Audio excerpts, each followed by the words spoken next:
Luxury got it back yet. Luxury's a 10, I think don't you grab it. This video is brought to you by T-Blocks. Enjoy the content now, but stay for the shilling later. Welcome to Lobster Magnet and Friends. I'm here with my buddy Goro. Hey, what's up? We are trying something new in the terms of our production values. We're upping things up. We have using a new software outside of Skype because we hate Skype.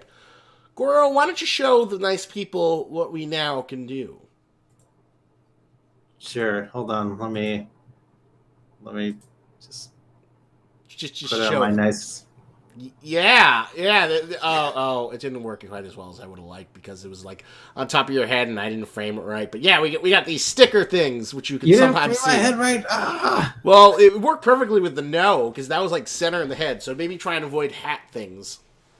Okay. But anyway, we are here to talk about. Yeah, there you go. Thumbs down. So we are here to talk about Mujirushi chapter 4 and 5. Yep. So, Goro, what do you think of this? These past few weeks of Mujirushi that we've been reading? It feels like the series is coming together. Now we have a better idea of, what the series is about. Yeah, it's almost like we're gonna get some kind of weird Billy Bat squared kind of manga with like the guy, the fireman guy knew like what the symbols on that stone were.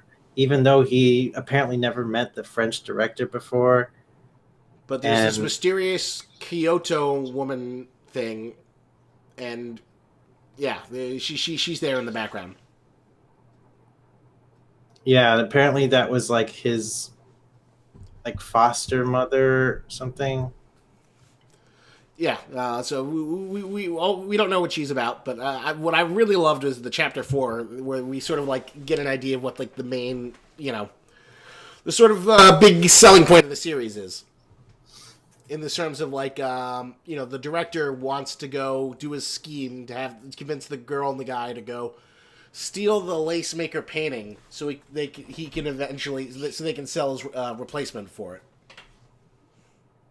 Yeah, so it's like.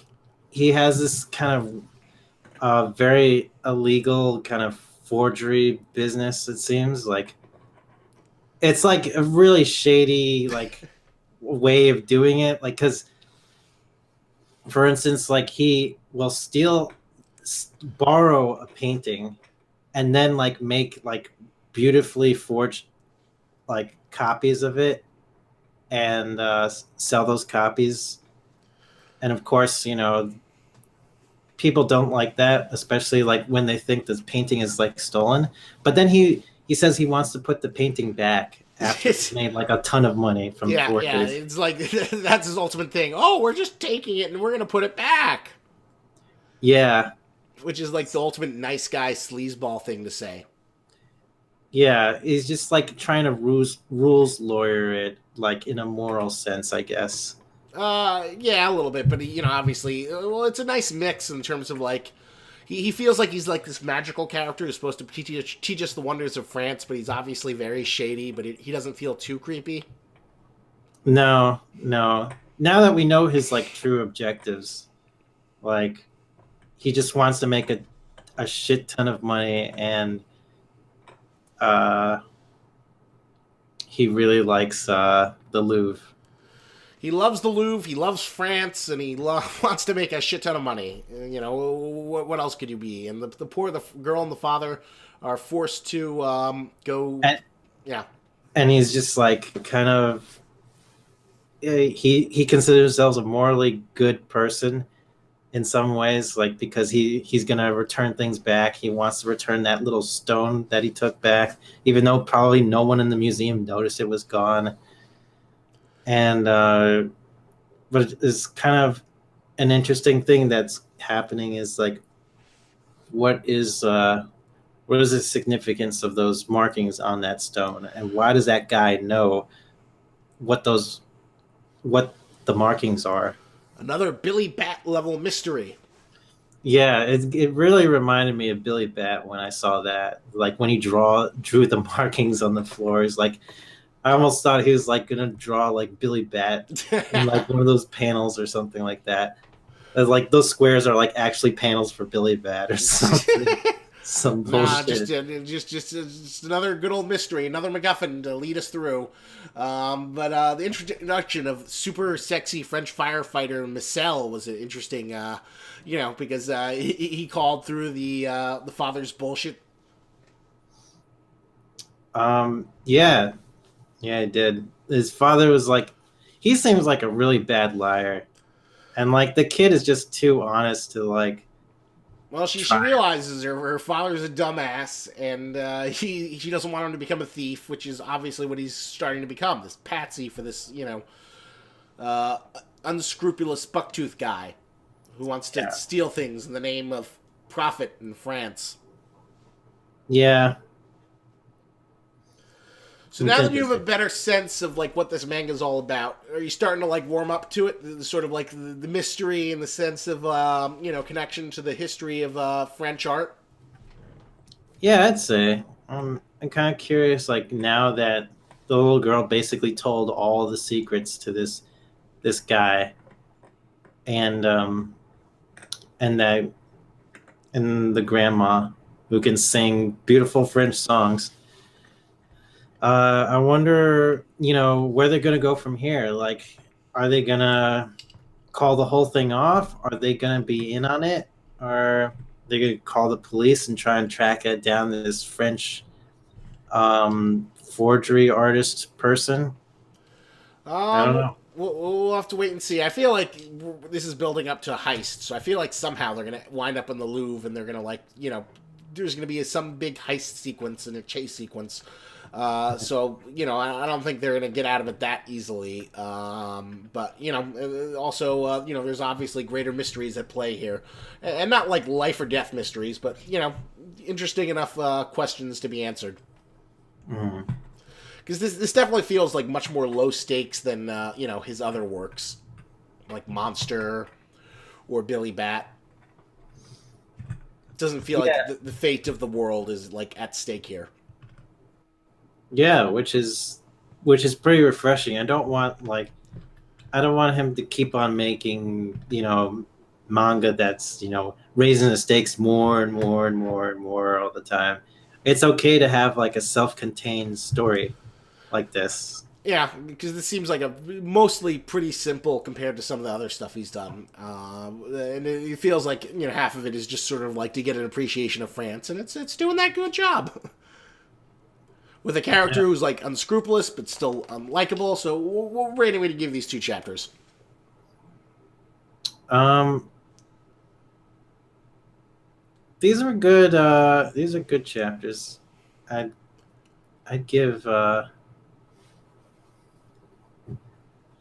I think the real selling point was chapter 4 for me. I like chapter 4 because it Yeah, really like chapter uh, 4 was like a 8.5 for me. I thought that was like where we finally like sort of learned what this is all about, what the purpose of this series is. yeah, I was thinking of 8 for chapter 4.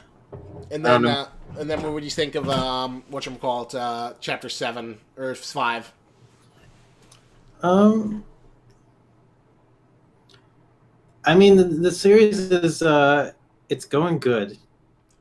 I think like that little fire sequence was pretty random. Like I didn't know what direction they were going in. Like the grandma was singing French songs is kind of really random. Like I thought it was a little bit slower paced, but like from the general direction where the series is going, I think it's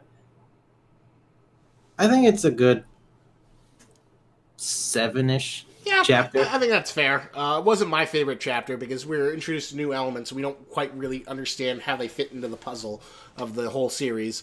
But Yeah. they're still intriguing, and I'm kind of curious to see what the connection is. But it's a good series, a nice breath of fresh air from all the usual shonen punch boy action that we love.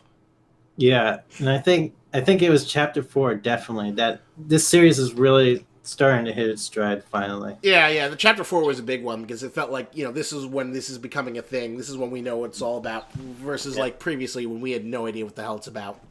and we don't know. Exactly. I still had no idea what to make of it after like 3 chapters in, up until that point. Yeah, exactly. But it was good stuff. Good stuff. Moment of clarity. My nose is so stuffed up. I was like sick the past 3 days. I had like a little bit of a flu, but now I'm starting to recover. Oh, that's good. Yeah. Still like, all this talking is like, I feel my throat is like fighting against me. Would you say you were feeling poopy? Well played. Yeah. I was feeling pretty poopy. Pretty poopy. So thank you for hanging around with us. Listen to our thoughts. Check out the T-Blocks commercial and give us your thoughts in the comments. And remember, lobsters and tennis, but don't you grab it. Yep. Do you like clothes but hate shopping? Then T-Blocks is the subscription service for you. But I know what you're thinking. But Lobster, how is that any different than Loot Crate or the other subscription services? Well, T-Blocks sends you t-shirts, which is clothing, which is actually useful, unlike the useless swag junk that Loot Crate keeps peddling on gullible schmucks.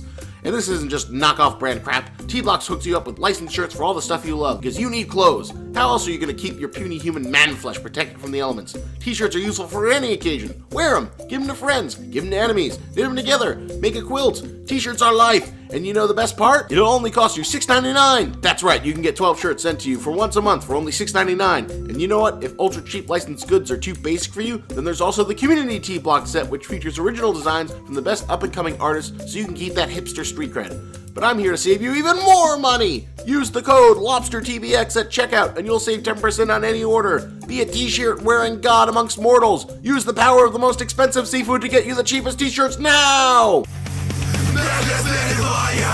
Lobsters made of lights.